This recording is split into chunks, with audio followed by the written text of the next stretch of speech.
घटना को काफ़ी साल बीत चुके हैं। मैं एक अस्पताल में वार्ड बॉय का काम किया करता था। उस दिन मैं हमेशा की तरह काम कर रहा था, लेकिन उस दिन मैंने जो गलती की थी वो ना मैंने उससे पहले कभी की थी और ना कभी उसके बाद। उस दिन शाम के वक्त एक लड़की को अस्पताल के अपनी कुर्सी की इमरजेंसी वार्ड पेटी में बाहर लाया लो, गया था। कहानी बहुत डरावनी है। उसकी हालत बहुत ही खराब थी। उसे देखकर मुझे यही फील हुआ था कि ये नहीं बच पाएगी। उस लड़की के सर पर चोट लगी थी, शरीर पर अच्छे खासे कपड़े थे, हाथों में मेहंदी थी, गले में कुछ गहने थे और पैरों में पायल थी। वहां जो डॉक्टर थे उन्होंने उसे बचाने की बहुत कोशिश की, लेकिन अस्पताल में आने के कुछ पल बाद ही उसने दम तोड़ दिया। दम तोड़ते ही डॉक्टर साहब ने पुलिस को खबर कर दी और उन्हें उसके परिवार के लोगों को खबर करने के लिए कहा। वो जब दम तोड़ रही थी तब मैं उसके पैरों के पास खड़ा था, और जब वो झटपटा रही थी तब मैंने ही उसके पैरों को पकड़ रखा था। उस वक्त मेरी नजर उसके पैरों की पायल पर पड़ी थी। उसे देख न जाने उस दिन मेरे मन में कैसे वो बुरा विचार आ गया, लेकिन मैंने उसके पैरों पर से नजर हटा ली और इलाज पर ध्यान दिया। मुझे देखते हुए ही उसने दम तोड़ दिया। मरने के बाद भी उसकी आंखें खुली थी और वो मुझे ही घूर रही थी। फिर उसका सब पेपर वर्क होने के बाद मुझे उस लाश को मुर्दा घर ले जाने के लिए कहा गया। मैं उसे कपड़े में लपेट रहा था और फिर से मेरा ध्यान उसके पैरों पर चला गया। उसकी पायल मेरे मन में भर गई थी। फिर मैंने उसे दूसरे वार्ड बॉय की मदद से स्ट्रेचर पर रखा और फिर उसे मुर्दा घर में, जो कि अस्पताल की दूसरी बिल्डिंग में था और वहां से दूर था, उस तरफ ले जाने लगा। जब मैं अंधेरे से जा रहा था तो बीच रास्ते में जाते जाते मैंने उसके पैरों की वो पायल चुरा ली और उसे चुरा कर अपने रुमाल में बांध दिया। मुर्दाघर के गेट पर मैंने उसकी एंट्री की और वो लाश मैंने वहां के स्टाफ के हवाले कर दी। रात के खाने के बाद मैंने चुपचाप वो पायल अपनी जेब से निकाल कर बैग में रख दी। फिर रात भर भागदौड़ में मैं उस बारे में भूल गया। जब सुबह हुई तो बाहर जाते वक्त मैंने बैग में हाथ डालकर देखा और फिर मैं इत्मीनान से घर चला गया। दूसरे दिन सुबह मैं घर गया था, लेकिन मुझे अपनी पत्नी को सच बताने में शर्म आ रही थी। इसलिए जब मैं घर पहुंचा तो मैं जानबूझकर घर के बाहर चला गया। उसे कहा कि मैं कहीं बाहर जा रहा हूं और दोपहर तक लौट आऊंगा। और जैसा कि मैंने उसे कहा था, मैं दोपहर तक यहां वहां घूमकर घर वापस आ गया और मैंने वही पायल अपनी पत्नी को उपहार के स्वरूप में दे दी और उससे झूठ बोला कि मैं इसे लेकर आया हूं।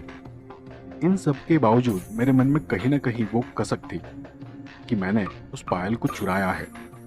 उस दिन शाम को मैं हमेशा की तरह काम पर चला गया। मुझे इमरजेंसी वार्ड की जगह दूसरे जनरल वार्ड में ड्यूटी दी गई थी। मैं हमेशा की तरह अपना काम कर रहा था। फिर अंधेरा हो गया, मेरा काम खत्म हो गया। धीरे धीरे सब कुछ शांत हो गया। वार्ड के सारे पेशेंट एक एक कर सोने लगे और फिर मैंने उस वार्ड की लाइटें बंद कर दी और वार्ड के बीचों बीच जो कृपया इस टेबल था कहानी से वहां छोटे पर बच्चों को सिर दूर रखकर रखें। सो गया। मैं तब तक आधी नींद में जा चुका था कि तभी मुझे पायल की आवाज सुनाई देने लगी। मैं थोड़ा गहरी नींद में था, लेकिन मुझे एहसास हुआ कि मेरे सामने जो टेबल है उसके सामने कोई आकर खड़ा हो गया है। मैंने सोचा कि कोई मरीज या कोई नर्स होगी, इसलिए मैंने वहीं पड़े पड़े उसे पूछा, क्या चाहिए? और फिर मुझे पायल की आवाज सुनाई दी। वो आवाज उस टेबल को घूमकर मेरे पास आ रही थी और मैं वैसे के वैसा ही पड़ा रहा। अगले ही पल मुझे अपने कानों के पास सांसों की आवाज सुनाई दी। मैं अचानक से उठकर बैठ गया और यहां वहां देखने लगा, पर वहां कोई नहीं था। वार्ड का दरवाजा पूरा खुला था। मैं थोड़ा हैरान हो गया कि यह दरवाजा किसने खोल दिया। मैंने वार्ड के अंदर देखा तो सारे पेशेंट सो रहे थे। कुछ हलचल कर रहे थे, लेकिन वो ध्यान देने लायक नहीं था। मैं उठा और दरवाजा फिर से बंद कर दिया। मुझे ऐसा लगा जैसे मुझे कोई भ्रम हुआ है। उसके बाद मैं कुछ देर वहीं बैठा रहा। फिर मैं बाथरूम में चला गया। अपने चेहरे पर पानी की छींटे मारते हुए मैंने शीशे में देखा। देखा तो मेरी आंखों के सामने एक परछाई किसी बिजली जैसी चमक कर गायब हो गई। कोई मेरे पीछे था, लेकिन जैसे ही मैंने गौर से देखा तब तक वो गायब हो चुकी थी। मैं घबराकर बाथरूम से बाहर आ गया, क्योंकि इस बार मैंने वो चेहरा देखा था। हालांकि वो एक परछाई थी, किसी छाया की तरह थी, लेकिन वो आकृति एक पल में गायब हो गई थी। पर मैंने उसका चेहरा साफ साफ देखा था। मैं वो चेहरा, वो आंखें कभी नहीं भूल सकता, क्योंकि उस लड़की ने मेरी आंखों के सामने और मुझे देखते हुए अपना दम तोड़ा था। मेरा पूरा शरीर तब पसीना पसीना हो गया था और शरीर थरथराने लगा था। मेरी नींद ही उड़ गई थी। उस विचार के कारण, उस परछाई के कारण मुझे रात भर नींद नहीं आई। उस दिन सुबह मैं थोड़ा जल्दी ही घर चला गया। जैसे ही मेरी पत्नी ने दरवाजा खोला तो सबसे पहले मेरा ध्यान उसके पैरों पर चला गया। वो पायल उसके पैरों में थी, लेकिन मैंने उससे कुछ कहा नहीं। मैं उसे वो सब बताने से डर रहा था। फिर मैं घर के अंदर गया, नाश्ता वगैरह कर कुछ खाकर सोने चला गया।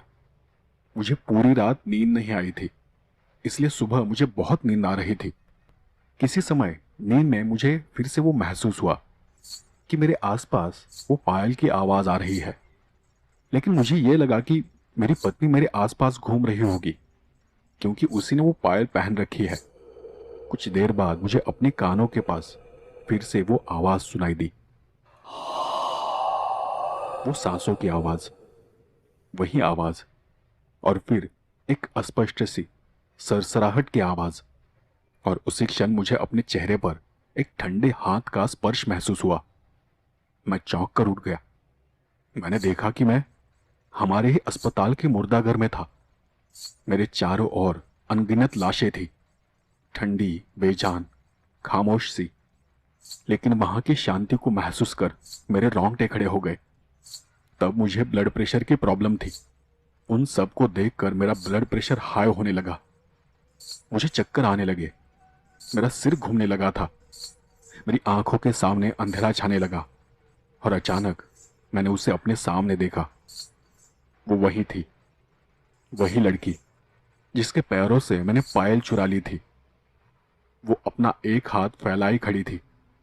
वो अपने मुंह से कुछ बड़बड़ा रही थी और शायद वो मुझसे कुछ मांग रही थी।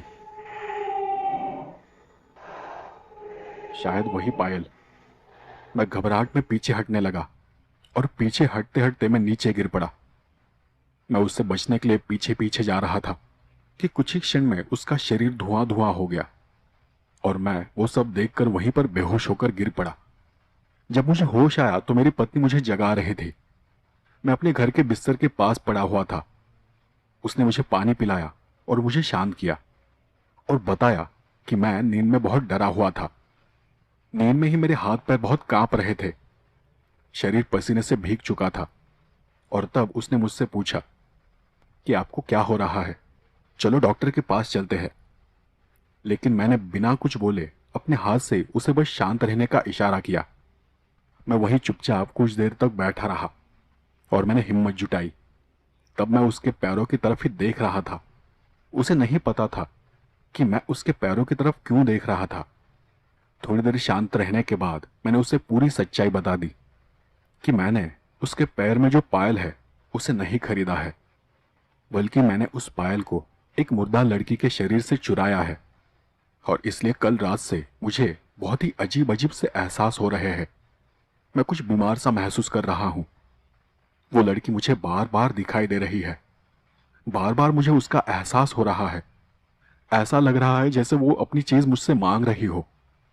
और ये सब सुनकर मेरी पत्नी ने उसी समय वो पायल निकाल कर मेरे हाथ में थमा दी और मुझे कहा कि ये जिसकी है उसे वापस लौटा दो।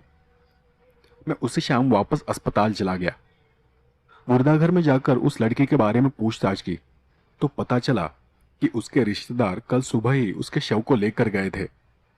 फिर मैंने उसके घर का पता लिया और सीधे उसके घर चला गया। उस लड़की के घर जाकर मैंने उसके घर वालों को मेरे साथ हुए हादसे के बारे में बताया और उनसे और उस लड़की की आत्मा से माफी मांगी। तब मुझे पता चला कि जिस दिन उसका एक्सीडेंट हुआ था उसी दिन उसका जन्मदिन था और उसे वो पायल उसके पिताजी ने उपहार में दिया था और शायद इसलिए वो मेरे पीछे पड़ी थी। तो दोस्तों, ये थी पहली कहानी। तो आइए अब बिना वक्त गवाए दूसरी कहानी शुरू करते हैं। दोस्तों, मेरा नाम अभिषेक है। मैं जिला रेवाड़ी, हरियाणा का रहने वाला हूँ। ये बात जब की है जब मेरी उम्र 16 साल की थी। मेरे घर से 4-5 किलोमीटर दूर हमारे खेत है। मैं हर रोज अपने खेतों की रखवाली के लिए जाता था। एक दिन की बात है, जब मैं अपने खेतों की रखवाली करने के लिए अपने घर से 8 या 9 बजे निकला था। उस दिन मेरी माँ ने मुझे रोका और बोला कि आज अमावस की रात है, आज तेरा खेतों में अकेले जाना ठीक नहीं होगा। पर मैं इन सब बातों पर कभी विश्वास नहीं करता था। माँ के बहुत मना करने पर भी मैं नहीं माना और मैं अपनी बाइक स्टार्ट कर खेतों में चला गया। मैंने खेत पहुंचकर अपनी बाइक वहीं पर खड़ी कर दी और फिर हाथ में टॉर्च लेकर खेतों के चक्कर लगाने लगा। कुछ देर बाद जब मैं अपने आखिरी खेत के पास पहुंचा तो मुझे बहुत मनहूसियत सी लगने लगी। ज्यादा ध्यान न देते हुए मैं जब थोड़ा सा और आगे गया तो मैंने देखा कि एक बरगद के पेड़ के नीचे कुछ आग सी जल रही थी। इसलिए वहां इतने अंधेरे में कौन है यह देखने में और नजदीक चला गया और तब मैंने देखा कि वहां पर 3-4 औरतें बैठी हुई थी जिनके बाल खुले थे और कुछ अजीब सी भाषा में वो कुछ बड़बड़ा रही थी। मैंने वो समझने की कोशिश की, लेकिन वो समझने लायक नहीं था। कोई तंत्र मंत्र जैसा था और वो उसे बड़बड़ाते हुए अपने सर को बहुत तेज तेज घुमा रही थी। वो देखकर मैं बहुत डर गया। बहुत ही डरावना दृश्य था वो। फिर भी मैं वही एक जगह पर छुप गया और चुपके से देखने लगा कि वो आखिरकार क्या कर रही है। मैंने अच्छे से ध्यान देकर देखा और मैं बहुत ही ज्यादा डर गया। शायद ये आगे का सुनने में आपको बहुत ही अजीब लगेगा या फिर आपको बहुत डर लग सकता है, इसलिए अगर आप कमजोर दिल वाले हैं तो आगे का पार्ट न सुने। तो जो मैंने देखा था वो बहुत ही डरावना दृश्य था। वो देख मुझे थोड़ा उल्टी जैसा हुआ। वो सारी औरतें एक छोटे से शिशु के सर को चाकू से काट रही थी और उसका खून पी रही थी और खून पीते पीते कुछ अजीब सी भाषा में मंत्र बोल रही थी। उसी वक्त वो पास में रखे हुए एक नरमुन को उस बच्चे के खून से रंग रही थी। ये सब देख मेरी हालत और भी खराब हो गई। मेरे पैर वहीं पर जम गए थे। मेरा पूरा शरीर खड़े खड़े कांपने लगा था।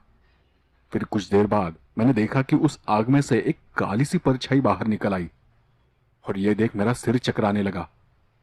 मैं उसे ठीक से देख नहीं पा रहा था। वो बहुत ही अजीब थी और बहुत तेजी से हिल रही थी। फिर अचानक से पता नहीं कैसे लेकिन वो सारी औरतें एकदम से मुंह मोड़कर मेरी ओर देखने लगी। मुझे विश्वास ही नहीं हुआ कि उन्हें कैसे पता चला कि मैं उनके पीछे हूं और मैं उन्हें ही देख रहा हूं। जब मैंने उनका चेहरा देखा तो मेरा बचा कुचा धैर्य भी जवाब दे गया। मेरे होश उड़ गए। उनकी आंखें नहीं थी, आंखों की जगह सिर्फ काले गड्ढे थे। ये मेरे डर की अंतिम सीमा थी। मैं बहुत तेजी से वहां से भागने लगा। मुझे ऐसा लग रहा था कि कोई मेरे पैर पकड़ने की कोशिश कर रहा है। मैंने जैसे तैसे अपनी बाइक स्टार्ट की और लड़खड़ाते हुए अपने घर चला गया। मैं जब घर पहुंचा तो मेरे माता पिता सो रहे थे। उस वक्त रात के करीब 1 बज रहे थे। उस दिन पता नहीं लेकिन इतनी जल्दी समय कैसे बीत गया था, या फिर मैं घंटों तक वहीं पर खड़ा था। मैं चुपचाप अपने बेड पर जाकर लेट गया। उस रात मुझे जरा भी नींद नहीं आई। हर वक्त मुझे ऐसा लग रहा था कि जैसे मेरे आसपास कोई मंडरा रहा है। उस रात को देखी उस घटना से मुझे अंदर ही अंदर गहरा सदमा लगा था। फिर दिन बीतते गए। मेरी हालत दिन ब दिन खराब होने लगी थी। मुझे हर वक्त ऐसा लगता था कि कोई मेरे पीछे है और जब मैं मुड़कर देखता था तो वहां कोई नहीं होता था। मुझे रात को किसी के फुसफुसाने की आवाज भी आती थी, जैसे कोई अजीब सी भाषा में कोई मंत्र बड़बड़ा रहा है, जैसे कोई मेरे एकदम कान के पास कुछ बोल रहा है। मैं हर वक्त डरा डरा सा रहने लगा था। ऐसा लगता था कि अब मेरे शरीर में जान ही नहीं बची है। लेकिन फिर भी मैंने मेरे माता पिता को कुछ नहीं बताया था। मेरे माता पिता को अब चिंता होने लगी थी। वो मेरी हालत देखकर डरने लगे थे और फिर उनके बहुत ज्यादा पूछने पर मैंने उन्हें अपने साथ हुई वो सारी घटना बता दी। मेरी माँ और मेरे पिताजी ये सब सुनकर बहुत ज्यादा डर गए और फिर तुरंत मुझे एक तांत्रिक के पास लेकर चले गए। तांत्रिक ने मेरे ऊपर हाथ घुमाया और कुछ मंत्र बोलने लगा। फिर उन्होंने कुछ क्रिया की, कुछ विधि करते हुए एक भभूत मेरे ऊपर डाल दी। उस पल अचानक मुझे ऐसा लगा कि मेरा शरीर एकदम से हल्का हो गया है। और फिर उस वक्त उस तांत्रिक ने हमें बताया कि जिन औरतों को मैंने देखा था वो इंसान नहीं थी, वो पिशाचिनी थी। मैंने उनको छुपकर देखते हुए उनकी तंत्र पूजा खंडित कर दी थी और इसलिए वो मुझ पर गुस्सा थी। तांत्रिक ने बताया कि ये पिशाचिनी अमावस्या या होली या किसी विशेष त्योहार के दिन ही अपनी सिद्धियां प्राप्त करती है या फिर अपनी शक्तियों में वृद्धि करती है। ये शैतान को बलि देती है। ये पिशाचिनी बहुत ही खतरनाक और बहुत ही ज्यादा शक्तिशाली होती है। और फिर तांत्रिक जी ने मुझे बताया कि तुम बहुत भाग्यशाली हो कि तुम्हारी जान बच गई, नहीं तो ये पिशाचिनी किसी को जीवित नहीं छोड़ती। फिर तांत्रिक बाबा ने मुझे एक ताबीज दिया और सख्त हिदायत दी कि इस ताबीज को 1 साल तक उतारना नहीं है। और फिर कुछ ही दिनों बाद मेरे पिताजी ने उस जगह पर हनुमान जी का मंदिर बनवा दिया, उसी जगह पर जहां वो औरतें तंत्र मंत्र कर रही थी। और तब से मैं आज तक बिल्कुल ठीक हूं। तो दोस्तों, ये थी आज की दोनों कहानियां। ये दोनों कहानियां आपको कैसी लगी मुझे कमेंट कर जरूर बताएं। अगर आपने